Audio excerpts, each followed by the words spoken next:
दायो नैबे जोंनि मंगलदै लकसभा समस्तिनि बिजाथि जागोन बिथां प्रदीप कुमार दैमारिनि न'खराव दंफैयो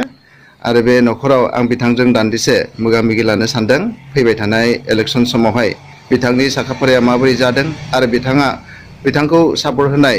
माखासे संगठनफोरा माबोरैहाय साखाफारा जानानै दङ देरहाहोनायनि बेलायावहाय बेनि बेलायाव आं गिबियावनो आंनि के प्रडाक्शन बर' रादाब चेनेलनिफ्राय बिथां सार दैमारिखौ बरायबाय खुलुमनाय थाबाय नोंथांनिसिम दायो नोंथाङा लकसभा बिसायख'थि जा मंगलदै समस्तिनिफ्राय UPPL आरो आबसुनि सापर्टआवहाय बिजाथि हिसाबै सायख'जाबाय बेवहाय नोंथाङा बे मंगलदै लकसभा समस्तियाव गेलेनो थाखाय साखाफारा जादों बे बेलायाव नोंथाङा रायजो राजानिसिम आरो जायफोर सापर्ट होदों बिथांमोननिसिम नोंथाङा माबायदि हेल्प नागिरगोन आरो राजानिफ्राय माबोरै हेल्प नागिरगोन बिनि सोमोन्दै आं नोंथांनिफ्राय फंनैसो मोनथिनो लुबैबाय। गिबियावनो आङो साबायखर होबाय बड'लेण्ड रादाब बड'लेण्ड बर' निउसनि सिम जोंहा UPPL हान्जानिफ्राय क'क्राझार आरो मंगलदै लकसभा समस्तियाव बिजाथि होदों बे मायथाइयाव आरो मंगलदै समस्तियाव आंखौ होबाय बे UPPL निफ्राय बेयाव जोंजों लोगोसे बे UPPL खौ एबा बिजाथिखौ पूर्ण समर्थन होबाय दुलाराय बर' फरायसा आफाद NDFB प्रग्रेसिभ आरो people's action committee for Bodoland मुभमेन्टआ बिथांमोना मेडियानि गेजेरजोंबो अपेनलि बिथांमोना फोसावबाय आरो बेनिफ्राय मिथिहोबाय बेबायदिनो गुबुन आफादफोरजोंबो बिथांमोना सावरायबाय थादों गोजौ लेभेलावबो सावरायदों सरकारनि जि रोखोमनि बिथांमोना मावनांगौमोन मावाखिसै आरो बेनिफ्राय बेबायदिनो मंगलदै समस्तियाव एसेबांबा बोसोर जाबाय भारत उदांस्रि जानायनि उननिफ्रायनो जोङो कंग्रेसखौ हरबाय थाबाय 60 बोसोर बिथांमोना सासन खालामबाय मोदिया बिबाय 60 दान बिबाय 60 दानाबो बेहाबो जोबलांबाय बेराफारसेथिं मंगलदै समस्तियाव BJPनि बिजाथिफोरखौ जोङो 2004 मायथाइनिफ्राय खेबथाम देरहाहोबाय नाथाय बर' हारिनि जेंना सुफुंनायनि जि आलादा न'खर सोरजिनायनि बाथ्रा दाबि दावा खालामबोदों बेफोर गासैनि सायाव बिथांमोना जेबो मावालासिनो ओरैनो बिखुं खालामबाय एबा जेबो गोसो होआखिसै आरो लोगोसे जोंनि बे मंगलदै लकसभा समस्तिनि गेजेराव बे 15 बोसोराव BJPनि जिनिखि बिजाथिफोर बे नारायण बरक'टकि आरो रमेन डेकाखौ होदोंमोन এইबाराव बिथांमोना बिजाथिखौ सोलायनानै होदों जेबो मावैनि थाखाय रायजोफ्रा खुद्रिनायखाय नाथाय बिजाथिया सोलायब्लाबो बिथांमोननि जि आखु बे एखेयैनो थागोन आरो दिल्लीनि जि हुकुम बे मथे सोलिगोन आरो बे हिसाबै जोंनि बर' हारिनि जिफोरनिखि गांनाय उखैनायनि थाखाय मावनांगौ बे जाफुंनाय नङा लोगोसे जोंनि बे मंगलदै समस्तिनि गेजेराव BTCनि गेजेराव जौगासारनायनि खामानि मावनायाबो जानाय नङा कंग्रेसआबो बेबायदिनो 60 बोसोर लालांबाय नाथाय जेबो मावाखिसै बेखायनो बिसोरजों जानाय नंलिया होननानै UPPL हान्जाया बेबायदि बिजाथि होदों बे बोसोराव आरो मंगलदै समस्तिनिफ्राय माब्लाबाबो बर' बिजाथिया देरहालाङाखै এইবাराव जारिमिनारि मोनसे जाथाय जागोन होननानै बे खेबाव बयनिबो बर'नि जेसेबां गुबुन आफादफ्राव दोलोफ्राव दङ हान्जाफ्राव दङ पार्टियाव दङ बिसोर गासैबो बे बर'नि सासेल' बिजाथिखौ होनांगौ आरो जारिमिनारि मोनसे साक्सेस खालामनाय देरहासार खालामनाय बिनि गेजेरजों दिल्ली दरबाराव जोंनि जिनिखि इस्युफोर बे इस्युफोरनि सायाव आवाज होनो हानाय गोग्गोमै आवाज दिखांनो हानाय बेबायदि खालामगोन होननानै आङो मिजिंथिदों आरो रायजो राजाखौबो साफ्रोम सानसुमैफोरखौबो खावलायदों बे बेलायावहाय जा इस्यु बर'नि जा इस्यु बे इस्युखौ लानानै नोंथाङा मैखोमै मंगलदै लकसभा समस्तिनिफ्राय गेलेगोन बेवहाय अकल बर'नि इस्युखौ लानानै नोंथाङा दिल्लीनि दरबाराव बा पार्लियामेन्टआव बुंखांनायनि बादैबो गुबुन हारिसाफोरनि जा जेंना जेंसि दं जेरैहाय ट्राइबेल बिनाय मोनद' जनजाति खालामनो गोनाङा आरो ओमफ्राय एनडिएफबिनि प्रब्लेमखौ सल्भ खालामनाय आल्फानि प्रब्लेमखौ सल्भ खालामनाय बिनि बागै नोंथाङा देरहानायनि उनावहाय पार्लियामेन्टआव माबाफोर रेजुलेसन पुटआप खालामगोन नामा? बिखौ आङो दाखालि जेब्लानोखि आंखौ बरायबाय उदालगुरि सहरनि जे रिंगु दामसा आफादनि हल एबा नैबे बिष्णुराभा कृष्टि संघआव जि बरायबाय बे समाव आङो फोसावखाबाय दि जोंनो बे आल्फानि जि इसु एनडिएफबिनि जि इसु बा दुलाराय बर' फरायसा आफादा दाबिबोनाय एक्सन कमिटिया दाबिबोनाय जि इसु बे इसुखौ भारत सरकारनि खाथियाव दिल्लीयाव थांनानै पार्लामेन्टआव बेखौ दिखांगोन आरो बे इसुफोरखौ सुफुंनायनि राहा खालामनो खामानि मावगोन। बेजों लोगोसे जोंनि जेसेबांनोखि बे थागिबि हारि दङ आरो लोगोसे बेयाव गुबुन गुबुन हारिनि असमिया बाङालि बिहारि नेपालि कच राजबंशी आदिबासि सरनिया कसारि बा बेबायदिनो गार' राभा मारुवारि जेसेबां दङ बे गासै हारिनि थाखाय रैखाथिनि सेफटिनि सिकिउरिटिनि आरो बेयाव बे ओनसोलाव जोंनि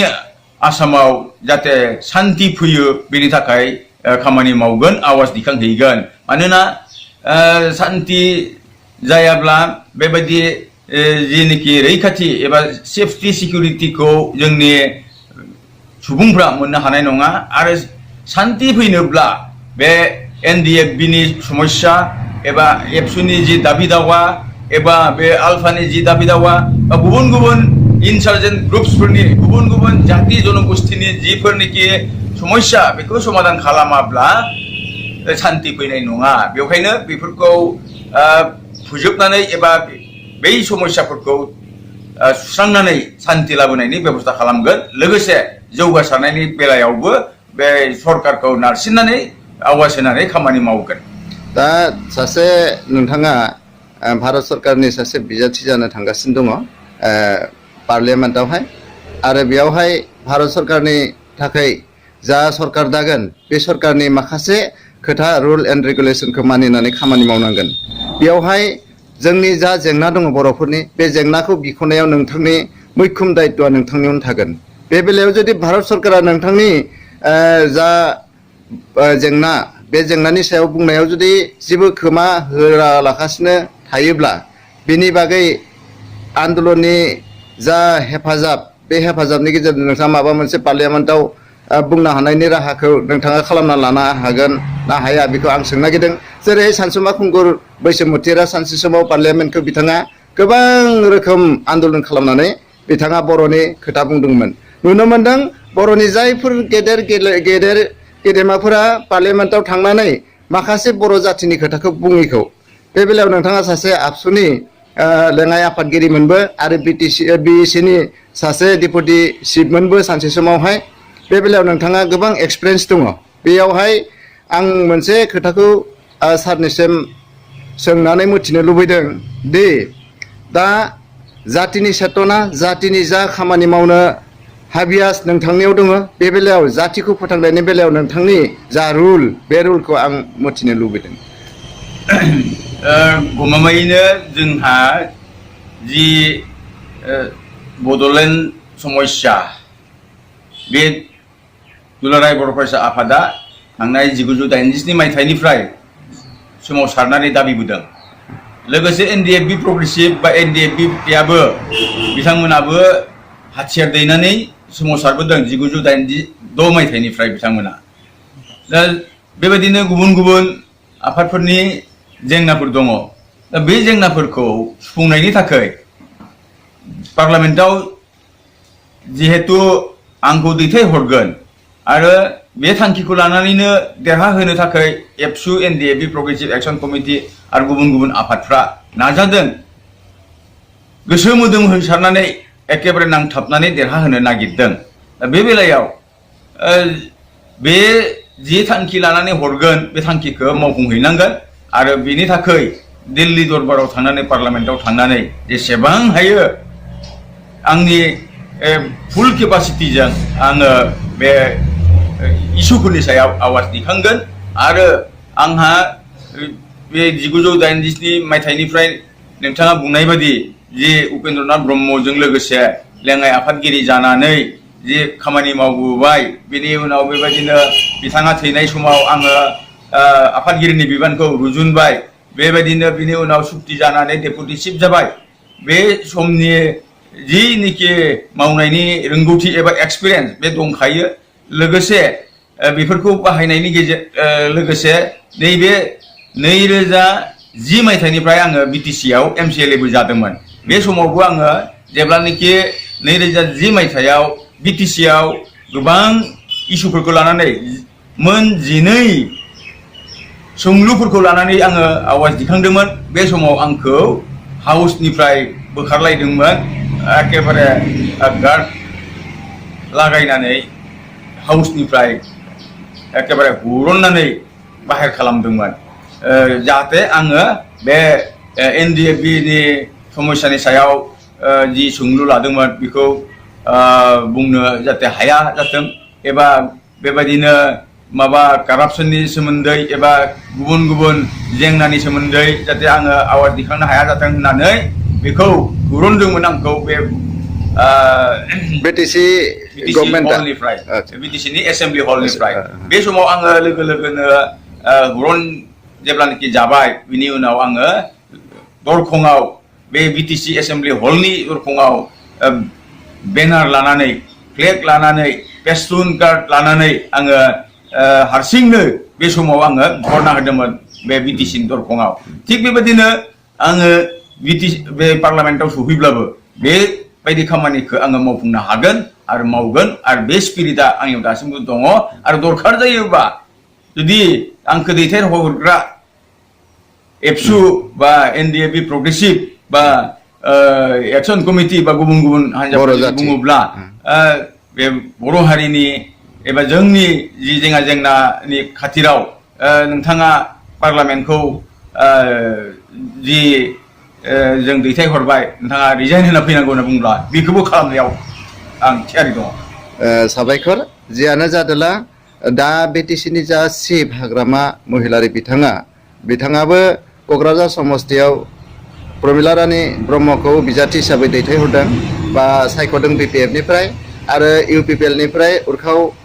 गोरा ब्रह्म बिथांखौ सायख'दों बे बेलायाव क'क्राझारावहाय मैखोमै कन्टेस्टआ जागोन